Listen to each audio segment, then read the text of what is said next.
sitting underneath this Go Outfitters hammock tarp shelter, and it's actually thundering out right now and raining.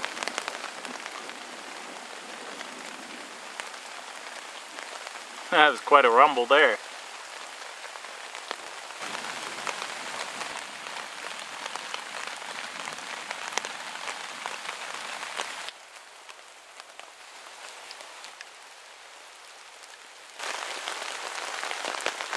What a better way to test out a tarp. Nice pouring rainstorm. Been using this for a while now, and it's worked just as it should. Like I said, heavy rains. Holy! Wow. That tarp is holding up well. I'm staying dry, but out here, I'm not. I'm going back in under cover. Not sure if you can hear that or not, but that's quite a rumble. Wow.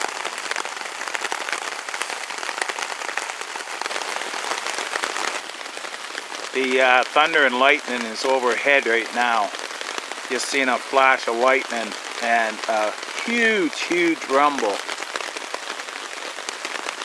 This here can get a little scary, but I'm not in the middle of a field. I'm staying under cover here and such, but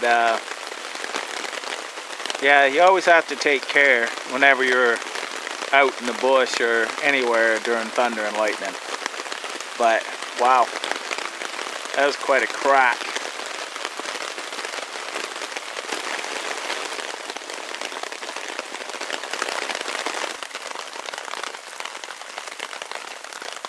Good morning. Slept fine and dry last night. It was raining throughout the night, different points. We had showers and such.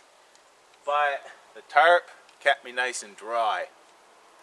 Now, this here is the Go Outfitters Apex camping shelter.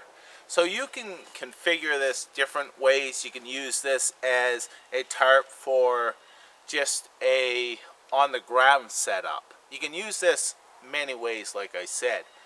This fits really well over top of the Go Outfitters hammock because of the size and the cut that it is.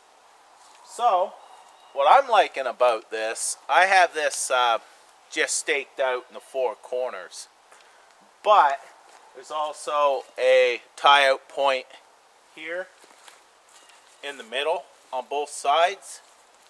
And then there's several up through here. There is actually 3 other ones, 1, 2, and 3, plus the ones on the end. Now that allows for many different setups as well. So the material has worked really well. It's dry on the inside, and as you see, it's still wet on the outside. So something to check out for sure. And I'll leave a link down below where you can see the details and specifications of this tarp. So, thanks a lot for watching.